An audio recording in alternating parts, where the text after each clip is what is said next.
All right, boys and girls.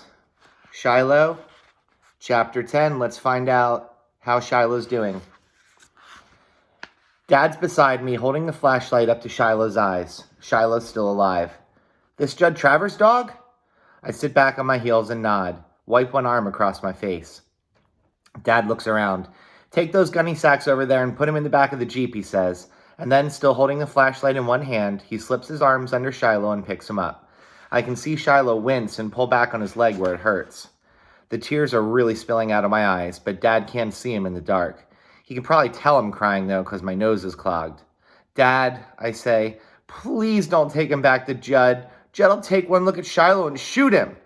Take those gunny sacks to the Jeep like I said, Dad tells me, and I follow behind as we go down the hill. I keep my mouth open to let the breath escape, crying without making a sound, just like Shiloh. Ma's watching from inside, the screen all covered with June bugs where they've been buzzing about the light. Darylyn's up, standing there in her nightshirt, watching. What is it? What's he got? Darylyn says, pestering Ma's arm.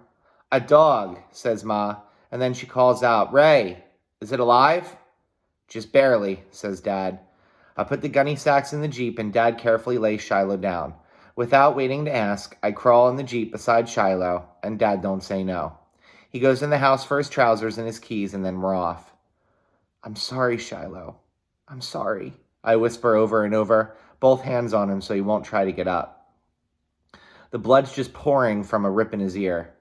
I'm so sorry. I didn't know Baker's dog could leap that fence. When we got to the bottom of the lane, instead of going up the road to Judd's place, Dad turns left towards Friendly. And halfway around the first curve, he pulls into Doc Murphy's driveway. Light's still on in a window, but I think old Doc was in bed because he came to the door in his pajamas. Ray Preston? He says when he sees Dad. I sure am sorry to bother you this hour of the night, Dad says, but I got a dog here hurt bad, and if you could take one look at him, we'll see if he can be saved. To see if he can be saved, I'd be much obliged. We'll pay. I'm no vet, said Doc Murphy, but he's already standing aside, holding the screen open with one hand so we can carry Shiloh in. The doc's a short man with a round belly, don't seem to practice what he preaches about eating right, but he's got a kind heart, and he lays out some newspapers on his kitchen table. I'm shaking so hard I can see my own hands tremble as I keep one on Shiloh's head, the other on a front paw. He's sure bleeding good, I can tell you that, Doc Murphy says. He puts on his stethoscope and listens to Shiloh's heart. Then he takes his flashlight and shines it in the dog's eyes, holding each eye open with his finger and thumb. Finally, he looks at the big ugly wound on Shiloh's hurt leg, torn open right to the bone, and bites around Shiloh's neck and his ripped ear. I turn my head away and sniffle some more. I'll do what I can, Doc says. The thing we got to worry about now is the infection. That leg wound is going to take 20, maybe 30 stitches. What happened here? I figured Dad would answer for me, but he don't. He just turns to me. Marty? I swallow. Big old German Shepherd chewed him up. Doc Murphy goes over to the sink and washes his hands. Baker's dog? Every time that Shepherd gets loose, there's trouble. He comes back to the table and takes a big needle out of his bag, fills it full of something. Something to make Shiloh numb, maybe. This your dog, son? I shake my head. No? He looks at me and then at Dad. Dad still won't say nothing, makes me do all the talking. While the doc leans over to Shiloh and slowly inserts the needle into his side, I get up my nerve. It's Judd Travers's, I tell him. I gotta start practicing the truth sometime. Judd Travers? This is the dog he's missing? Well, how come you brought it in? I had him, I say. Doc Murphy sucks in his breath and lets out a little at a time. Huh. Phew, he says and then goes about his work.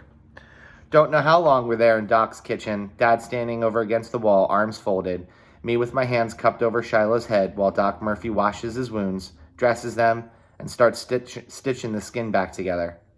Once or twice I feel Shiloh jerk like it hurts him. But when he lays too still, I don't know if it's because he's numb or he's dying. Next 24 hours we'll know if this dog's going to live, the doc says. You check with me tomorrow evening, we'll have some idea then. I can keep him here for a day or two, Ray. Then if he makes it, you can take him on home. I put my face down near Shiloh's again, my mouth next to his ear. Live, Shiloh, live, I whisper. Hardest thing in the world is to leave Shiloh there at Doc Murphy's. The way his eyes follow me over to the doorway, the way his muscles move, like he's trying to get up to see if I'm leaving.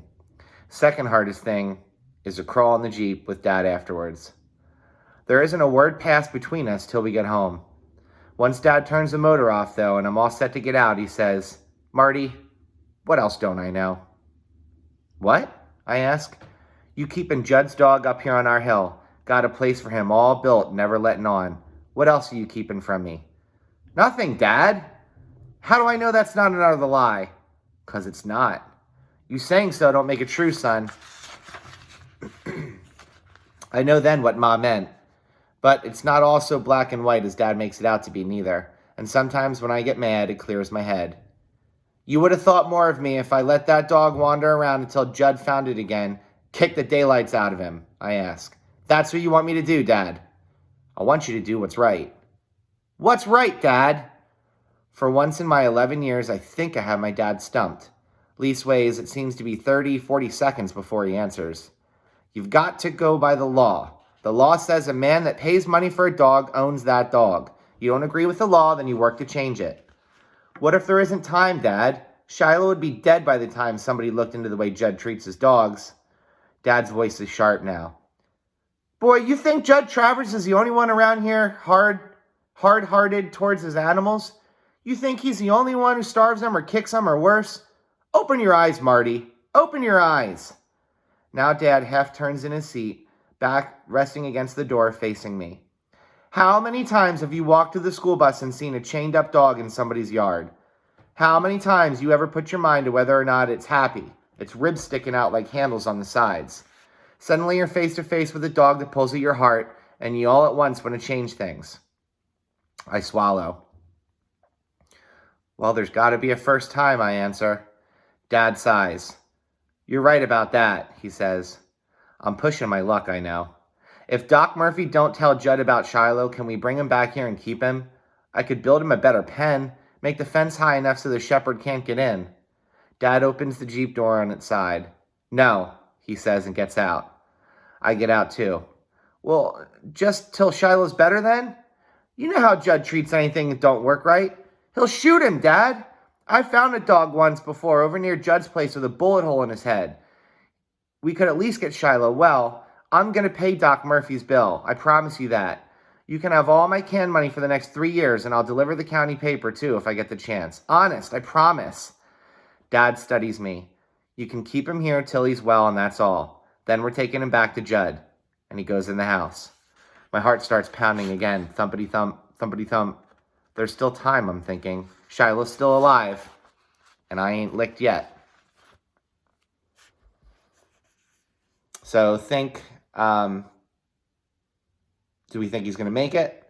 And if he does, how do you think Judd is going to react when he takes the dog back to him? All right. I will see you tomorrow.